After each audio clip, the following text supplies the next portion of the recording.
You're watching The Astro King Show. The revolution may or may not begin here. Rejoice, ye downtrodden masses, our red-clad saviour equipped with facial hair is here. No, not Mario, Jeremy Corbyn. Although if Momentum Kids starts using politicians mocked up as video game characters to encourage children to get involved in politics, I will want to be credited for the idea.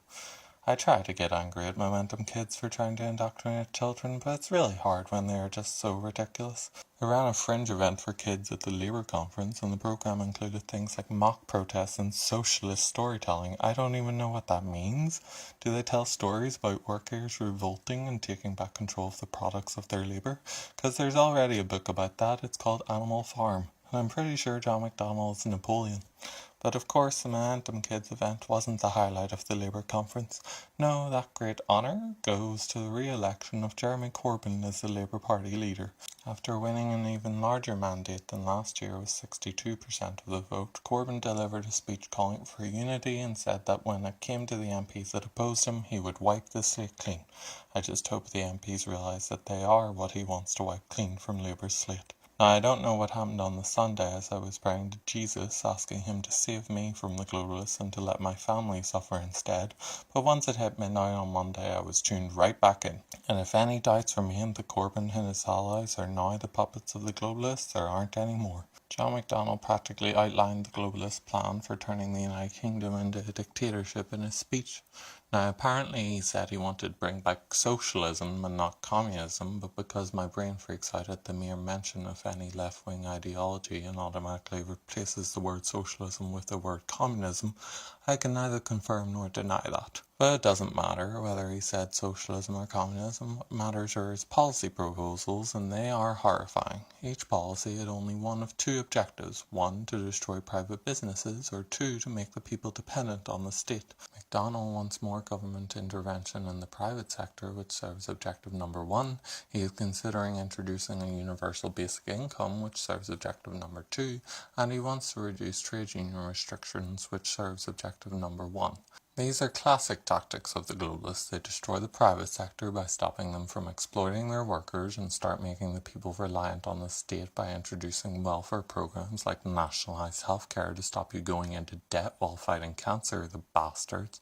And then the people become completely dependent on the rulers and can't fight back against the government when it starts taking away their freedoms. And it wasn't just McDonnell's speech that convinced me. The entire conference was like one big love fest for globalist ideas.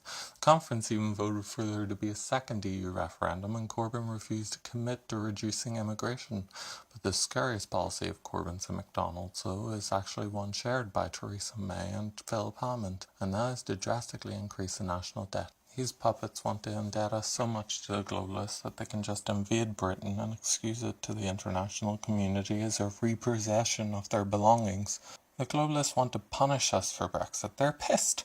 They don't just want us to stay in the EU, they want blood. If they get their way, Britain will end up worse than Greece, because at least Greece got to keep control over most of its own affairs. We won't even get to keep control over what type of tea we want to drink. And now, the gist of the week. The Treasury released independent forecasts showing that the average projection for economic growth in 2016 is back to where it was before the referendum at 1.2%. So is the lesson from this that nothing bad will happen so long as we only pretend to move closer to Brexit and not actually trigger Article 50? A new book has revealed that during the EU referendum campaign, Theresa May, Boris Johnson and Michael Gove were all doing to David Cameron's head what he allegedly did to a pig's skull. Fucking with it. Also revealed was that David Cameron and Michael Gove haven't talked since the result of the EU referendum was announced, and the nation took great pity on them. Or at least I'm sure some nation did, I just don't know which one. Theresa May has continued to engage in gesture politics by allowing three Brexiteers to run off at the mouth on delivering a true Brexit, garnering the support of patriots in the process, while secretly telling European business leaders to ignore whatever they say because it's not official policy. The leader of the globalists, Kim Kardashian, has endorsed Hillary Clinton in a misguided attempt to help her win. Her massively influential show of support will only make the patriots fight harder. Glenn Beck is still having a mental breakdown 6 days after Ted Cruz endorsed Donald Trump. Pope Francis has backed Mexican protests against the introduction of gay marriage, but it makes no difference. He's still the Antichrist. Something's happening to Deutsche Bank, but I don't actually know what because I never read about anything without an English name. Francois Hollande said something about refugees in the UK, I think, but again, he has a French name, so I don't know any of the details. Now over in America, where the people have caught on to the dangers of non-English names and are making plans to rid the country of them for Donald Trump, a man who even changed his own surname because it was German, the globalists attempted to commit the largest mass murder in human history by reminding the American people that this week's debate was only the first one and that there would be 2 more, hoping this would make everyone watching commit suicide. But their plans failed. Rather than turning to suicide, the American people turned to alcohol instead. Sure, some of them might have died from alcohol poisoning, but those deaths were accidental, we think. So once again, the globalists have been defeated, and their representative in the debate, Hillary Clinton, was also defeated. Don't believe the lies of the establishment. Trump was the winner of that debate, and the only falsehoods voiced during the debate were theirs. Don't believe me? Let me prove it to you. Just this once, I'm not going to ask you to take my word as gospel. During the debate, Clinton told the audience that Trump said he thought global warming was a myth created by the Chinese. That's a lie. He never said global warming was a Chinese myth. He tweeted it. So right there we've got a category pants on fire fib. And so thanks to this one fact check I've debunked using wordplay, we can automatically dismiss the rest of the fact checks as a bunch of bullshit without even reading them.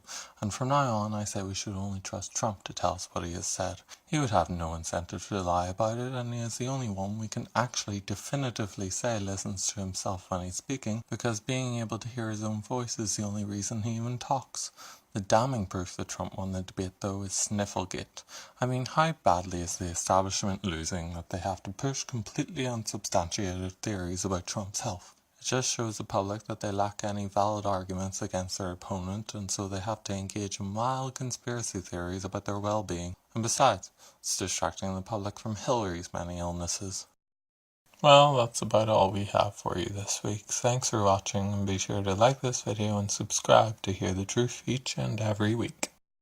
You've been watching The Aster King Show. The revolution may or may not begin here.